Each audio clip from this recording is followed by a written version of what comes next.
Hello everyone, welcome to Law Guide. This is a series of Indian Constitution, so stay connected to subscribe.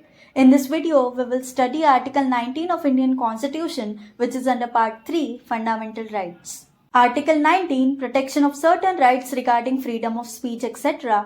यह article कुछ rights की बात करता है और उनको प्रोटेक्ट करने की भी बात करता है. Article 19 clause 1, all citizen shall have the right. यह आर्टिकल सिर्फ सिटीजन्स की बात करता है, यानी सिर्फ इंडियन सिटीजन्स को ही अप्लाई होता है. अब देखते हैं कौन से राइट्स की बात करता है. अब देखो, यह आर्टिकल में टोटल 6 क्लॉजेस है, बट ये कैसे पढ़ना है इसकी मैं एक इजी ट्रिक बताती हूँ आप लोगों को. यहाँ जो राइट्स दिए हैं ना, वो सब एब्सोल्यूट नहीं है. इन पे कुछ रीजनेबल रेस्ट्रिक्शंस भी दिए हैं. तो देखो, clause 1 sub clause A, right to freedom of speech and expression, इसका रीजनेबल रेस्ट्रिक्शन दिया है क्लॉज 2 में इसी आर्टिकल के. Sub clause B, to assemble peacefully and without arms, इसका दिया है क्लॉज 3 में. सी का दिया है क्लॉज 4 में. सब क्लॉज डी और ई का दिया है 5 में. एफ जो था that is right to property, तो 44th अमेंडमेंट 1978 से हटा दिया गया था. फिर जी का क्लॉज 6 में. ऐसे याद रखो, अपने बेयर एक्ट में और नोट्स में लिख लो जिससे आपको इजी जाए और याद रहे. तो हम एक राइट उसके रीजनेबल रेस्ट्रिक्शन के साथ पढ़ेंगे. सो चलो, article 19 clause 1 sub clause A, to freedom of speech and expression, इसका reasonable restriction is in clause 2. We will read clause 2 from Bare Act now. Nothing in subclause A of clause 1 shall affect the operation of any existing law or prevent the state from making any law insofar as such law imposes reasonable restrictions on the exercise of the right conferred by the said subclause in the interest 1. Sovereignty and integrity of India, 2. Security of the state, 3. Friendly relations with foreign state, 4. Public order, 5. Decency और morality, जो आए मन में वो नहीं बोल सकते, morality नाम की भी कोई चीज होती है. 6. In relation to contempt of court and 7. Deformation of incitement to an offence. ये है जो रीजनेबल रेस्ट्रिक्शंस है on freedom of speech and expression. Freedom of speech and expression ये बहुत वाइड और इम्पॉर्टेंट लॉज है.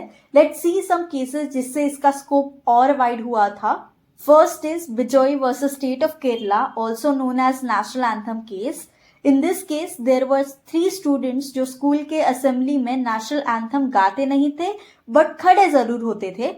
सो दे वर रस्टिकेटेड. सो फिर उन्होंने केस किया कि हमारा right to freedom of speech and expression violate हो रहा है, और वो स्टूडेंट एक ऐसी कम्युनिटी के थे जहां वो सिर्फ उनके क्रिएटर को ही वर्शिप कर सकते हैं. So they were following their culture, they were not actually disrespecting our national anthem. So court in this case said कि national anthem गाना compulsory नहीं है, अगर आप खड़े भी हो तो that is enough.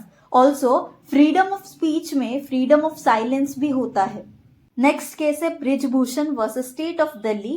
इसमें Brijbhushan demanded for pre censorship, ऐसी बॉडी जो मीडिया कंटेंट को रेगुलेट करे, चेक करे. So in this case supreme court said when a person publish, यानी पब्लिक डोमेन में आ जाता है, so after that you can take action on it, but press करने से पहले that is pre censorship we can't do. So freedom of speech and expression के under freedom of press भी आता है. सेम ये फ्रीडम ऑफ प्रेस पे there is one more case law which is Romesh Thapar versus state of Madras. So Romesh Thapar used to publish articles on prime minister of India Jawaharlal Nehru, जिनमें वो उनके against खुद के मैगजीन में लिखते थे. सो वो मैगजीन को ही गवर्नमेंट ऑफ मद्रास ने बैन कर दिया. सो कोर्ट ने ये केस में ये मैगजीन के बैन को अनकॉन्स्टिट्यूशनल बोल के हटा दिया था. So here also freedom of speech and expression के अंडर फ्रीडम ऑफ प्रेस आता है. There is one more case in freedom of press, that is Sakal papers versus union of India, wherein यहाँ पे न्यूज़पेपर का प्राइस फिक्स कर दिया गया था, that is this number of pages will be sold by this price. But आपको पता होगा न्यूज़पेपर का रेवेन्यू एडवर्टाइजमेंट से ज्यादा होता है. So Sakal papers objected this decision of price. So in this case court said you can't restrict the pages and price of newspapers. ये freedom of press को वॉयलेट करता है.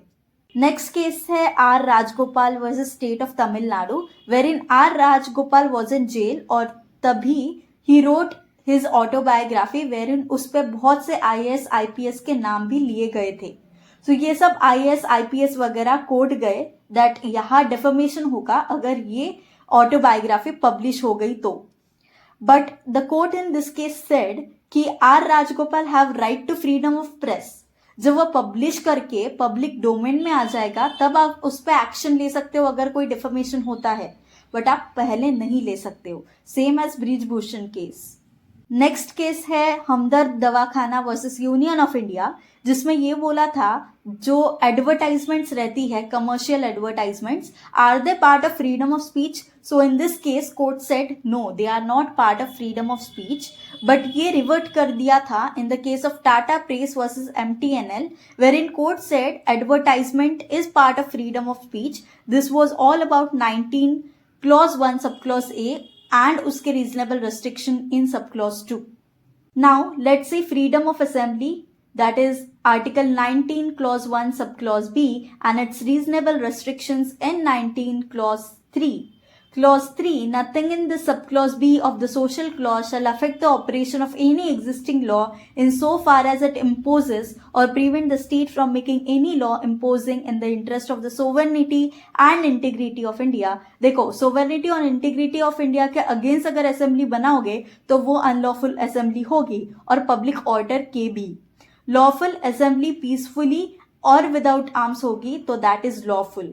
Next is right to form associations and unions, which is in article 19 clause 1 subclause C and उसके reasonable restrictions in clause 4. Let's see हम associations and union किस basis पे नहीं बना सकते हैं, उसके reasonable restrictions. First, in interest of the sovereignty and integrity of India or public order or morality, freedom to form association के under to not be part of any association भी आता है. Next right is to move freely throughout the territory of India, which is subclause D, and right to reside and settle in any part of the territory of India, subclause E. इन दोनों के reasonable restriction दिए हैं in clause 5. हम कहीं भी घूम सकते हैं, सेटल हो सकते हैं in any part of the territory of India. इसके reasonable restrictions है interest of the general public or for the protection of the interest of any scheduled tribe. मतलब कोई ट्राइब है, एरिया है which should not be disturb, so there is restriction on that.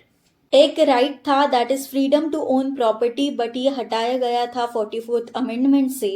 ये fundamental right से 300A constitutional right में add किया.